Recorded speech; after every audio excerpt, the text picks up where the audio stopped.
In this video, we're going to talk about how do you stay motivated when always being out and about or always working from home.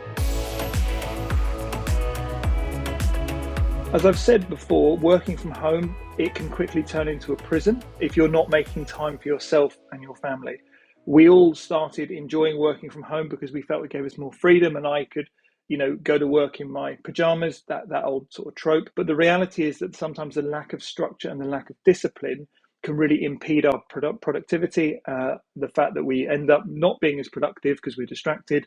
Therefore, we end up kind of not socializing because we've always got work to do. And this is quite negative and quite worrying if it carries on. When you're not doing that, if you're out and about, whatever you're doing, like as I said, I don't want to tarnish everyone with a kind of working from home brush, but even if you're working in an office and you're traveling a lot or however you're working, one of the biggest things that we kind of stop doing once we get a regular busy job is refueling kind of our inspiration banks in ourselves.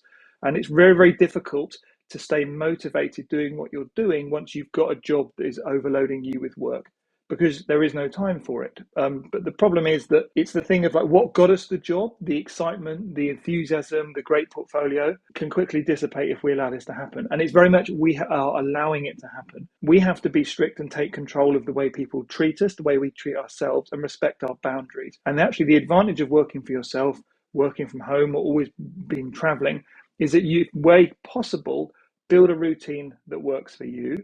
And within that routine, build in time for inspiration. And this isn't procrastination. You are deliberately looking to go, what inspires me? What excites me? What sort of rekindles my passion for what I do? And the way you find that is, I believe it's a couple of things. But the first thing is, I have definitely found that if I'm excited to talk to someone or go somewhere or do something, I need to recognize that feeling. So why is it that I'm looking forward to this? I must be because I really love it. Deep down, there's something which really motivates me or inspires me. So if my body is giving me a physical or psychological or physiological reaction to something, I need to pay attention to that. And this would be the same when it comes to watching films, listening to music, eating food, meeting with people.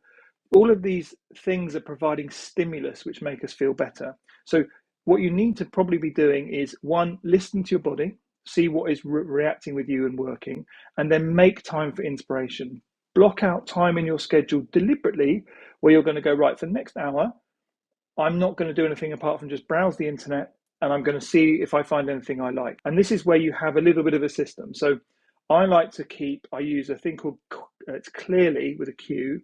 It's a bookmark manager. And what I do is every time I find a site, a photographer, anything that I like, I bookmark it and save it. And the way it works is you open it and you have these huge columns of inspirational stuff.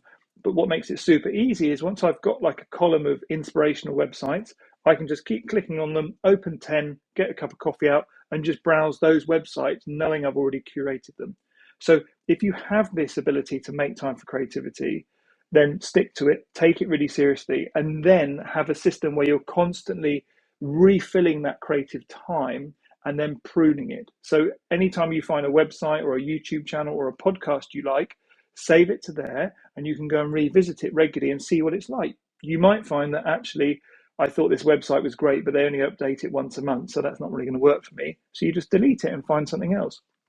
The whole point is you need to be actively finding these sources of inspiration, storing them somewhere that's easy access, and regularly be visiting them, making time to do that as a treat for yourself, and really absorbing all of that information, because all of those inspirational stories and images and everything like that will come back to you when you're doing your creative work. And it's the key to creativity. Steve Jobs has a lovely quote about creative people are able to connect dots that other people aren't. Now, these dots are creative inspiration. And if you've got more dots to connect, you're going to be far superior in the competition. So that's massively important.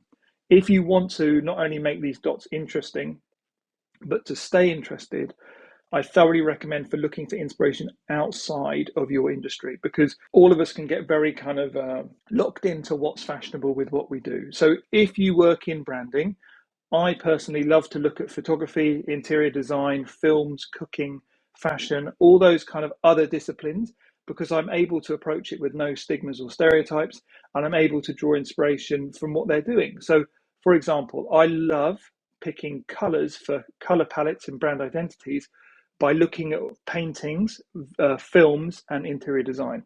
So all of those things will give me far interesting resources to draw upon than say someone who is going to go back to kind of design-led color palettes that are digitally generated. It doesn't work for me.